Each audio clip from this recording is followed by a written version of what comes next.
তুই না কি হলো? ঘরে একটা জামা প্যান্ট নাই, আমার পোশাকগুলো সব কমে গেল। দেখতে পাচ্ছ না? আছি। সব জামা প্যান্ট গুলো একদিনে ভিজে দিয়েছো। হ্যাঁ। তুই এখন পার্কে কি পরে যাবো? হ্যাঁ, একটা নতুন জামা তোলা আছে তো, এটা পরেই যাই। কি গো, কোথায় যাচ্ছ?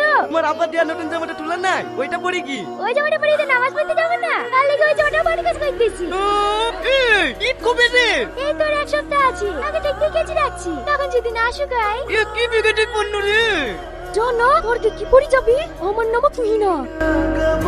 শফি, শফি, কি ব্যাপার তুই? এদালে এই সব আমার লেচার কি দরকার ছিল? তুই বললি নি আমার জামা কাপড় সব ভিজে দিয়েছে, তার লেগে তোমার জামার সাথে ম্যাচিং করে কিনে নিয়ে আসনো। তেলে তাড়াতাড়ি পড়লে লেট হয়ে যাচ্ছে।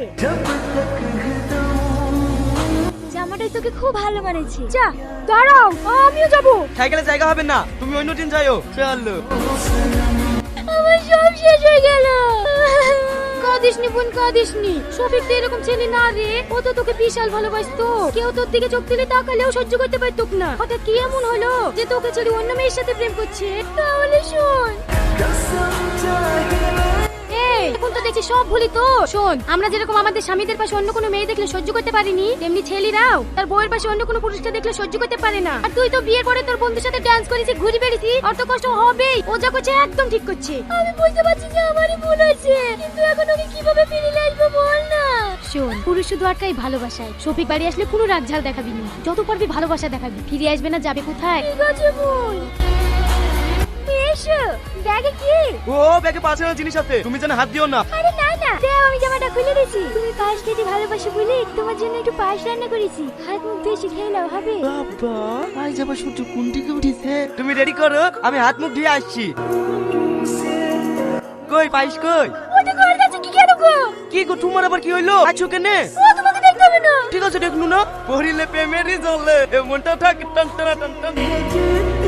হ্যালো বোন, ও ব্যাগলি বাড়ি থেকে বেড়াছে, তুই তাড়াতাড়ি আয়। এটা তো বন্ধু, আমি তোকে বলেছি না, বাড়ি থেকে কি করছে? কি ব্যাপার তুমি? আমাকে দেখে অবাক হচ্ছে নাকি? তুই চিন্তা লাগছে না, বাড়িতে মরে গেলে কি করছে? কাঁদিসনি বোন, কাঁদিসনি। আর তুমি এটা কেমন নেই? বিয়ে হয়ে গেছে জানা সত্ত্বেও আর একটা মেয়ে সংসার নষ্ট করছো। তোমার স্বামীর মাথাটা খায় না বোন। সকাল থেকে এত পেটে সমস্যা করছে না। দাও ভাই, টুপিটা দাও। এই শফি, তুই রীতিকে বিয়ে করছিস নি? আমি কেন বিকেটে যাবো? আমার তো ট্রেনা আছে। তুমি রীতিকে ভালোবাসো না? না, আমি শুধু তোমাকে একটুকুই বোঝাতে চাইছিলাম, একটা পুরুষের ভালোবাসার নারীর গায়ে বাতাসে ওরা ধুলো এসে গায়ে লাগলেও পুরুষের ধুলোকোনা শত্রু হয়ে যায়। হ্যাঁ, তুমি তো তোমার বেস্ট ফ্রেন্ডের সাথে ডান্স করছিলে, তাহলে তুমিই বলো আমার কি করে সহ্য হবে? আমার বলে আমি বুঝতে পেরেছি, আজ থেকে আমার কোনো বন্ধুই হবে বেস্ট ফ্রেন্ডও। আমি আর কারণ থেকে চোখ তুলে তাকাবো না।